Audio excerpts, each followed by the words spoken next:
Mahaba! Hello to everyone from Coventry in the UK. We're so sorry we can't be with you in Cairo today, but we've put together a short presentation and hope it plays clearly for you.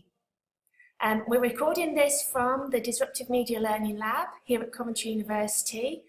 We're very proud and pleased to be part of the OpenMed project. And the aim of our presentation today is to provide you with a brief overview of our work on Work Package 1. So we thought we'd provide a reminder of all the partners involved in the project, representing Egypt, Morocco, Palestine, Jordan, Spain, Italy, and ourselves here in Coventry in the UK. This photograph was taken on the hill in the lab, which is where we hosted the first partner meeting in May this year. And at that meeting, a preliminary draft of the compendium was discussed. And really, that's just to say how collaborative an effort this has been. So to introduce ourselves, my name's Catherine Wimpenny, and I'm the Work Package 1 lead. I'm co-lead for research in the lab. I'm a reader in arts-related research and pedagogy, with particular interest in participatory practices, and I work on lots of external and internal projects. I'm Sarah Merry, I'm a research assistant in the lab, and I work on a variety of internal and external projects focusing on open education, flipped learning, and digital pedagogies. The third member of our team, who is no longer working at the lab, was Gemma Toombs, who was a research associate with a particular interest in pedagogy. And my name is Daniel Villarón-Rubia, and I work as a principal project lead in the lab, and I am particularly interested in open educational practices and connected learning. So Work Package 1 of the project has involved a review of open educational practices. And this has included many contents, which we will go into subsequently, but is really to capture initiatives of current practices in open education globally and particularly in the South Mediterranean region. And the compendium itself is there to generate a reliable and evidence-based body of knowledge on open education practices in the region and to inform the subsequent phases and work packages of the project. The contributing individuals also need to be acknowledged here, so we do recognise thanks to Sana El Harbi, to Marcello Scalassi, to wonderful Christina Stefanelli, and as editors, the DMLL research team.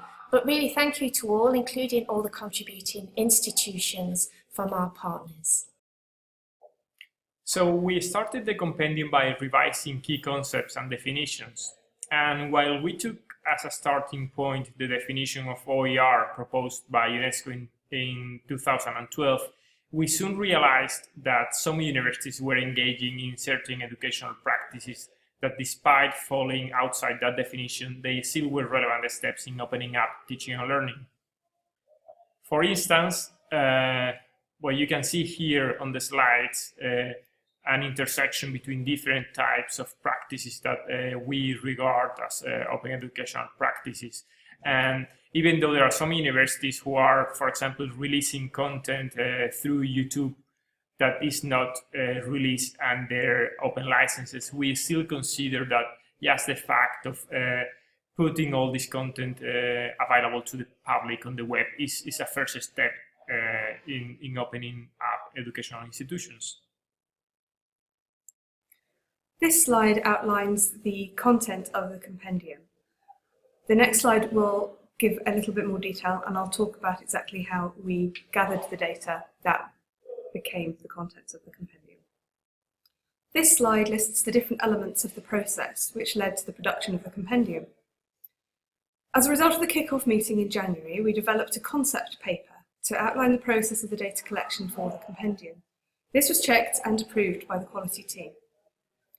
We conducted a webometric analysis of the websites of 215 universities in the region. We used Google Scraper and searched for the terms open educational resources, OER, MOOC, and Creative Commons. This gave us an indication of the level of awareness in the region, as indicated by the websites of higher education institutions. The OpenMed team created country reports for each of the partner countries, which were then reviewed and edited by members of the project. The first data collection was a survey which was sent to all of the partner institutions, and it told us about the current level of use of open educational resources and practices in the region. The surveys are summarised in the compendium, and they give a good picture of the current practice at the time, in early 2016, and also the goals of the institutions involved. In the next phase, we asked our partners to nominate case studies which could be used to help to advance OEP in the region. These case studies were reviewed by our team here at Coventry and by experts, and then our partners provided detailed information on the cases, which were then reviewed by a different partner. Finally, we interviewed nominated experts whose comments were included in the compendium, and their comments, together with the results of the survey and the case studies, were put together into our recommendations. The preprint version of the compendium was reviewed by an expert reviewer and has also been reviewed and edited by all of the contributing institutions. An important part of the compendium was the creation of a series of video interviews with different experts in the field of open education. So you can see on this slide the name of the first group of experts who contributed.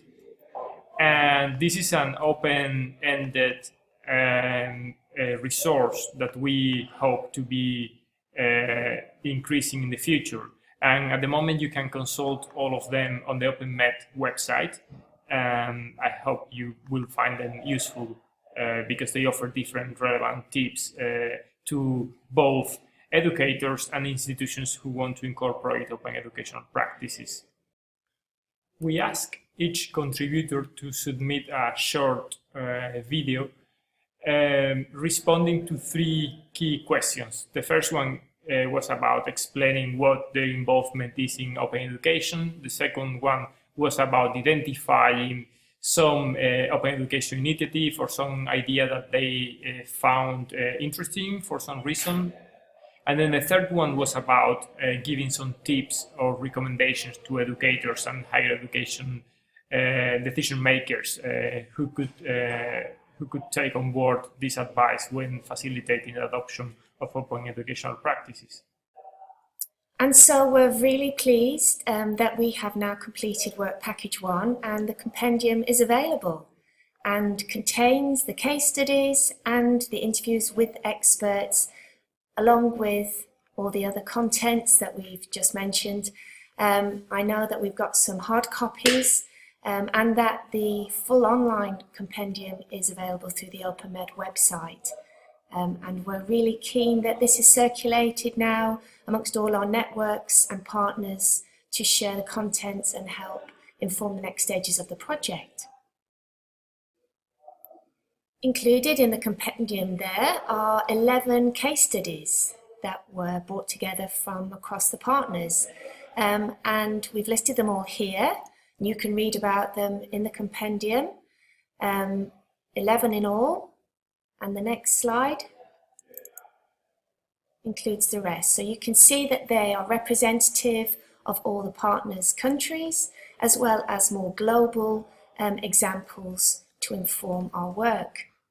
The case studies each have an overview in terms of the type of initiative and the organisation behind the initiative, including any funders. And then there's detail around the history and goals of the initiative, key aspects that we are interested to perhaps share with you in particular, for example, certain types of way in which the site is navigated, the tools which are on offer, any contributing resources and authoring. Issues around lessons learned and transferability opportunities are also then attached for each of the case studies to look at what it offers for others in terms of open education practices. The next 2 slides have examples of 2 of the case studies that we collected in the compendium. NAFM is a very interesting project, a free educational website started by a group of individuals and funded by advertising. It produces content which is based on the school curriculum all the way through to 12th grade in Egypt and Syria. It also encourages students to submit videos explaining a subject, and also parents as well as teachers. The case study outlines the background and the structure of NAFM with a particular focus on the value of crowd teaching to everyone involved in it. That's probably the thing that makes NAFM most interesting, providing free educational services using e-learning and peer-to-peer learning. Educational materials are provided by the public, and for those of us involved in OpenMed, a particularly interesting aspect is that the peer-to-peer learning is very interesting and successful within the context of this case. Using this kind of project with university students might encourage them to participate in more constructive discussions and collaborative educational activities.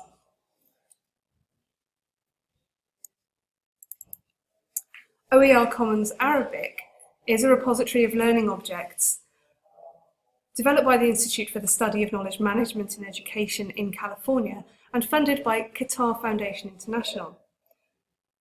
The resources it holds are at primary and secondary as well as higher education level, and they come from a variety of institutions.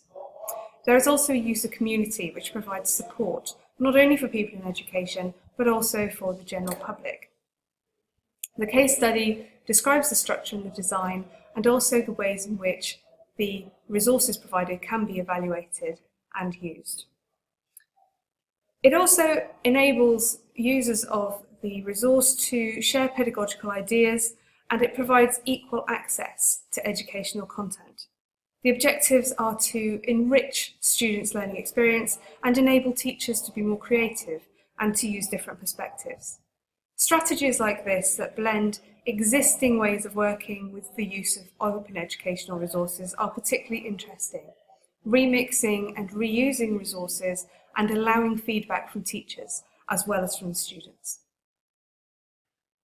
The Compendium gives insight into organizational processes as well as technological options. It is not meant to represent a comprehensive review of open educational practices in Europe and the South Mediterranean region, but to create a manageable sized and readable document that can help educators and policymakers to adopt open educational practices.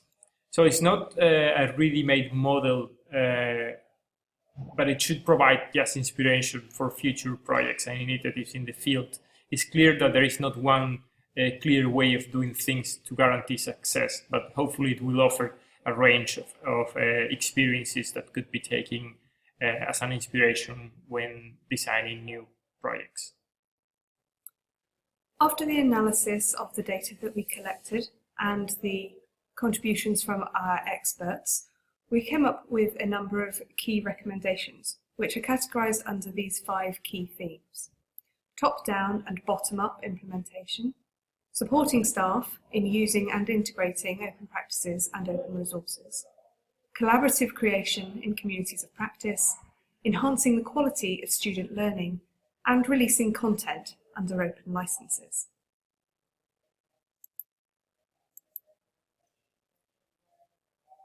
In the top-down and bottom-up implementation recommendation, it is important to have clarity about the justification for the provision of high-quality open educational practices and open educational resources in higher education. There needs to be investment in infrastructure which will help to bring about this development. Where national authorities don't recognise online education, it might be useful to pilot course accreditation schemes to improve its reputation. In supporting staff, they need to be provided with incentives to engage the staff and to help them in integrating open educational resources with their official academic learning resources. And they also need to appreciate that openness has to go beyond making content publicly available. Staff development should always be prioritised as part of this. in order to engage the staff. There should be a collaborative approach to the creation of open educational resources. This could be within an institution or with other institutions and other OER advocates. Collaboration between a consortium of institutions can have great impact. It's possible to save money by developing non-commercial open educational resources while still using high-quality content. As shown in the example of NAFM, OEP should engage students as co-creators, and it needs to be accessible to meet a wide range of learner needs, including students with disabilities. There needs to also be an understanding about how computer-mediated communication works, so that we can learn how we connect with each other and build trusts within our networks. This was required in order to have an effective online intercultural exchange. And finally, releasing content under open licenses. Those who are providing open educational resources need to review their approach to licensing and to work with their institutions and perhaps others in order to formulate guidelines for open educational resources.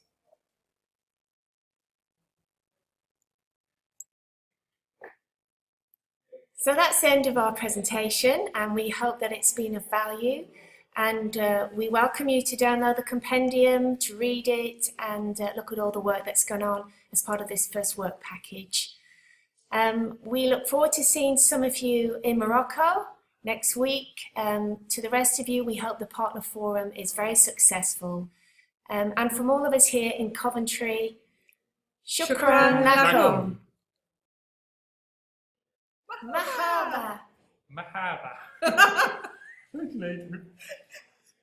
Lack of coordination. 3, 2, We need 1, 2, 3. Mahaba. Hello, everyone. That's our test.